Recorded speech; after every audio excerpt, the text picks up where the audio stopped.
कार्तिक के महीने में आंवले के नीचे श्राद्ध करने से हंस नाम के ब्राह्मण युधिष्ठिर बने।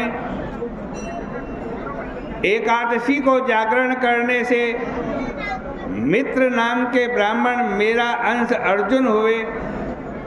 शुचि नाम के ब्राह्मण सहदेव हुए और दंत नाम के ब्राह्मण नकुल हुए।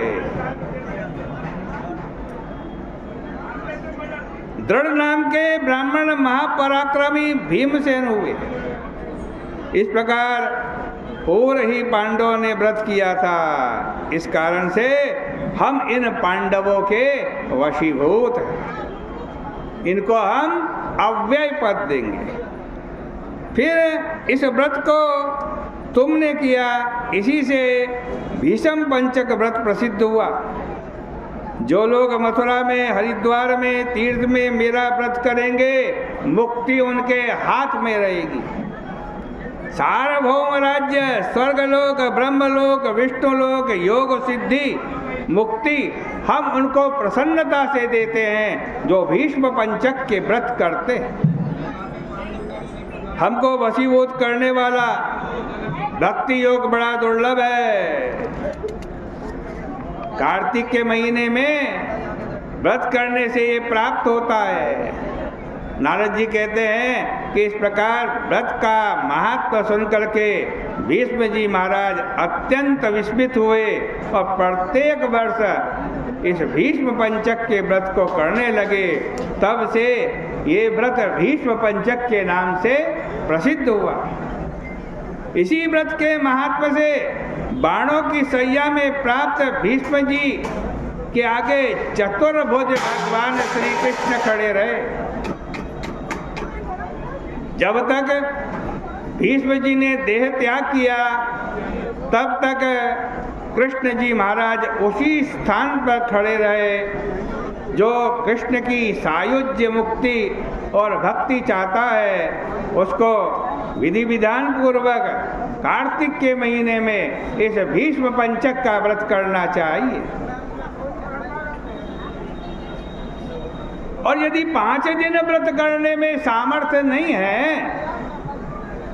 तो एकादशी को और ब्रह्म कुर्चक पूर्णिमा को उपवास करें, बाकी दिन फलाहार करें, अखंडित दीपदान करें।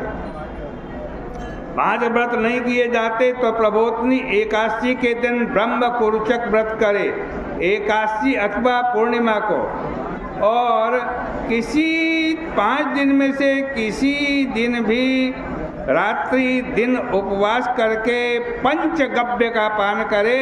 इसी को ब्रह्म कुर्चक व्रत करने वाला कहा जाता है।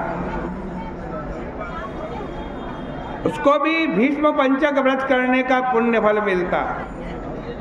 एकादशी के दिन विष्णु जी का पूजन करके रात्रि को जागरण करे तो सब कामनाएं पूरी होती हैं और ब्रह्म इत्यादि जैसे महापाप भी नष्ट हो जाते हैं। विष्णु जी के प्रसन्न करने वाले स्तोत्र कथा का श्रवण करें, नृत्य गीत वाद्य, विष्णु जी के भक्तों का समागम, इनसे रात्रि भर विष्णु जी को जगावें। इसकी पुण्य की संख्या करने में ब्रह्मा जी भी समर्थ नहीं है।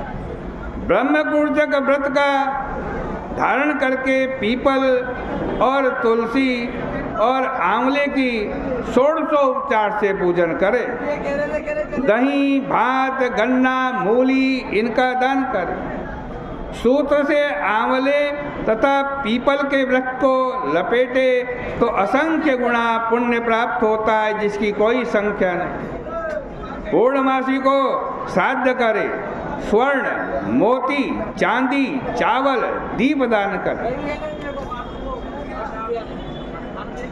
इस प्रकार से श्री पद्म पुराणे कार्तिक महात्म्य भीष्म पंचकोपाख्यानम नाम 30वाध्याय भीष्म पंचक नाम का यह 30वां अध्याय आपको सुनाया।